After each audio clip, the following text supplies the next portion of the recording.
on the radio. When India gained independence on 15th August 1947, Bismillah Khan became the first Indian to greet the nation with his Shehnai. This was again a very historic moment in the history of India as well as in the life of Bismillah Khan. Underline this line, it is very important.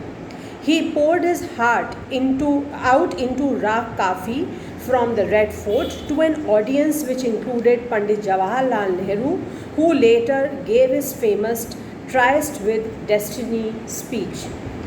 Bismillah Khan has given many memorable performances both in India and abroad.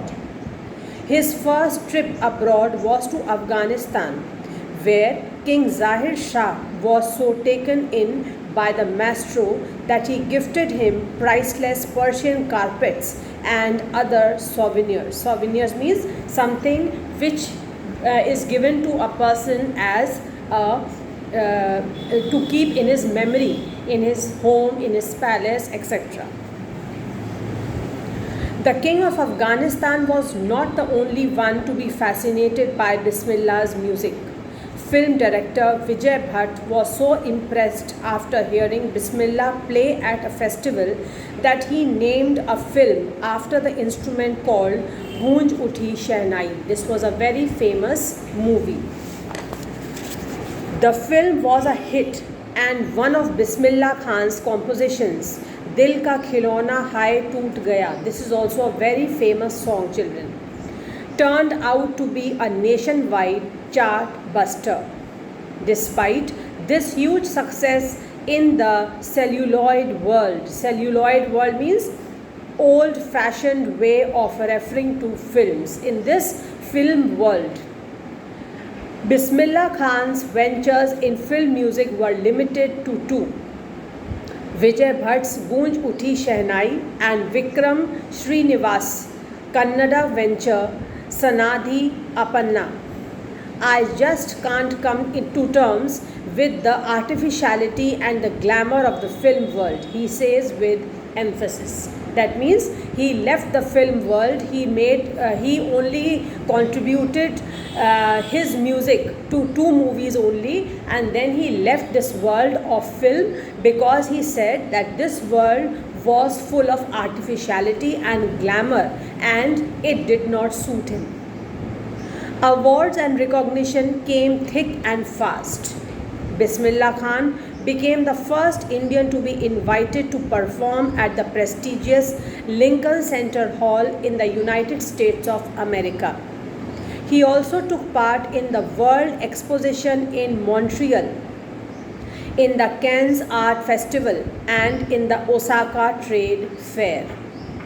So well known did he become internationally that an auditorium in Tehran was named after him, Tahar Mosiki Ustad Bismillah Khan. So we can see how famous did he become all over the world.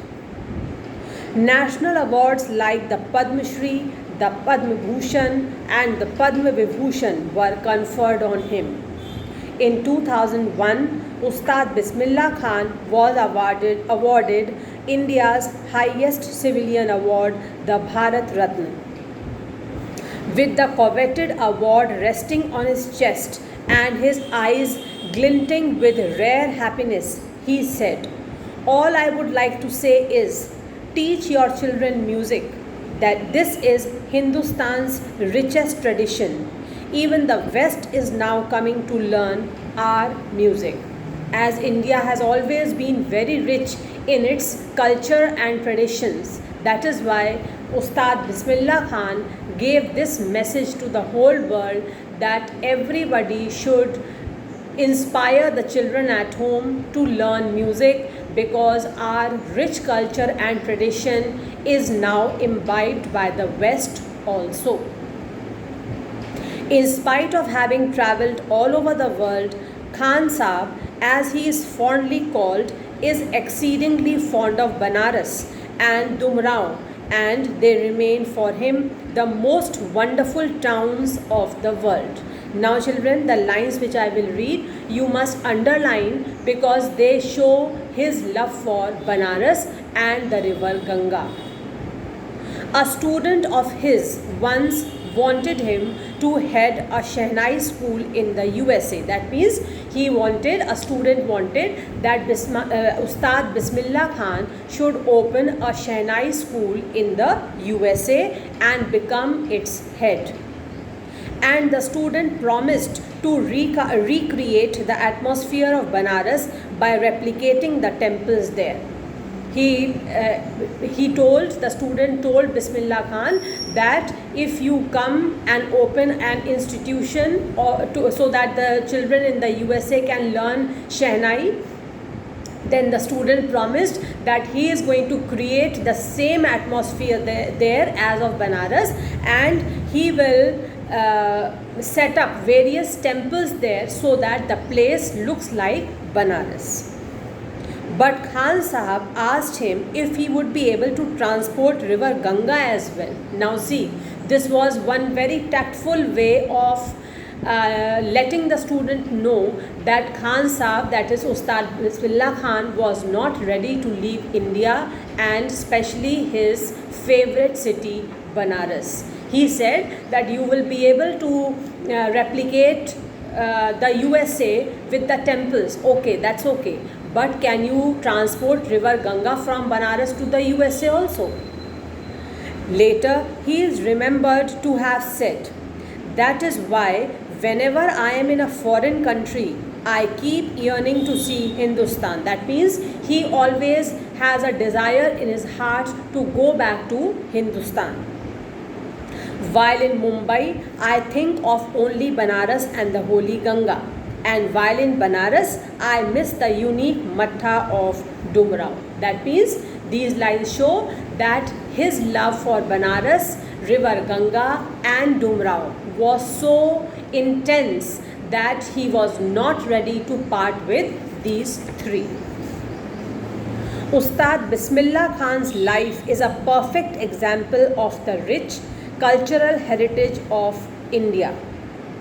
One that effortlessly accepts that a devout Muslim like him can very naturally play the Shehnai every morning at the Kashi Vishwanath temple. So, although Ustad Bismillah Khan was a Muslim, but he is a perfect example to show that music knows no religion. He used to play Shehnai beautifully every morning at the Kashi Vishwanath temple, although he was a Muslim. That is why he is said to be a perfect example of rich cultural heritage of India. Ustad Bismillah Khan passed away on 21st August 2006 at the age of 90 after a prolonged illness.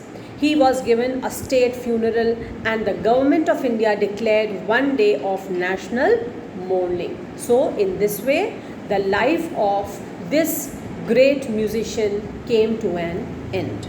Now let us quickly do the answers. First, let us discuss the multiple choice which is given on page 25. Tick the right answer. The Shehnai or Pungi was a reeded noise maker. The answer is Pungi. Bismillah Khan or a barber or Ali Baks transformed the Pungi into a Shehnai. The answer is Bismillah Khan. Bismillah Khan's paternal ancestors were barbers, professional musicians. Answer is professional musicians.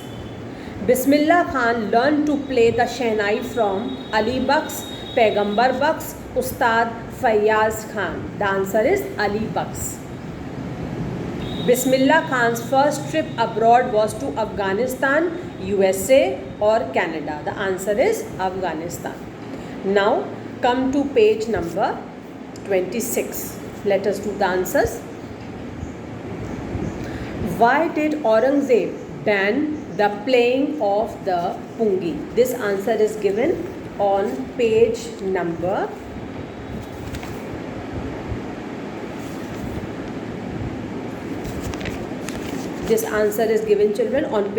21.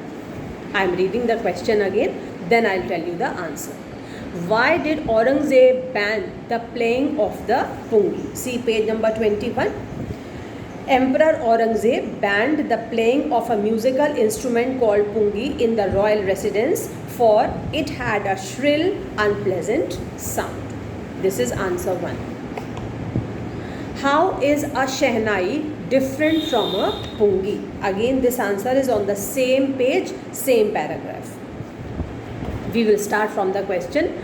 A shehnai is different from a pungi because a shehnai has a natural hollow stem, or you can write a shehnai is a natural hollow stem that is longer and broader than the pungi and is made up of 7 holes on the body of the pipe. Third question. Where was the shehnai played traditionally? The answer is shehnai was played traditionally in temples and in marriages. How did Bismillah Khan change this? How did Bismillah Khan change this? Bismillah Khan made shehnai more popular and brought it onto the classical stage. Next question. When and how did Bismillah Khan get his big break? This, children, you will get on page number 23. With the opening of the All India Radio in Lucknow in 1938 came Bismillah's big break. This is given in the 6th paragraph, page number 23. Next question. Where did Bismillah Khan play the shehnai on 15th August 1947? Again, the answer is on page number 23 only, in paragraph number 7. Bismillah Khan played the shehnai from the Red Fort on 15th August 1947. Why was it a historic event? First reason is it was a historic event because India gained independence on this date. Then second reason why it was historic, because he was the first person, Ustad Bismillah Khan became the first Indian to greet the nation with his shehnai. That is why it became a historic event. Why did Bismillah Khan refuse to start a shehnai school in the USA? Bismillah Khan was very fond of Banaras and the holy river Ganga.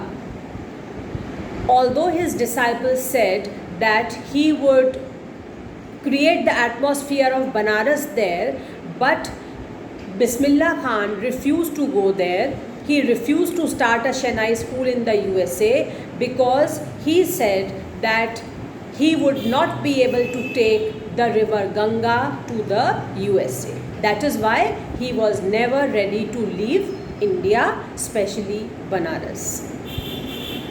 Next, find 2 instances in the text which tell you that Bismillah Khan loves India and Banaras. The 2 instances that tell us that Bismillah Khan loves India and Banaras is, first is this only, which you will write in the previous answer, that when a disciple asked him that he should start a shehnai school in the USA and he should become the head there, and Ustad Bismillah Khan said that he would not leave his country India, especially Banaras, because river Ganga could not be taken there. This shows that he loved Banaras too much. Second, children, you will find on page number 25, see there is something written in the form of a block where the page 25 text is starting. You will take the second example from there. That when somebody asked him, would you leave Banaras? He said never. He went to Pakistan only once, just crossed the border, remained there for a few minutes, for 1 hour, and then he came back. This shows that he was not at all ready to leave India and Banaras. So these are the answers. Answers are very simple. You can write in your own words also, but all the answers are there in the PDF of part 1, that is Evelyn and her life, and part 2, that is Ustad Bismillah Khan and his life. All the answers are there in the PDF. Copy down all the questions and all the answers. Do everything very neatly, and we will do some other chapter in our next English class. Thank you. Have a nice day.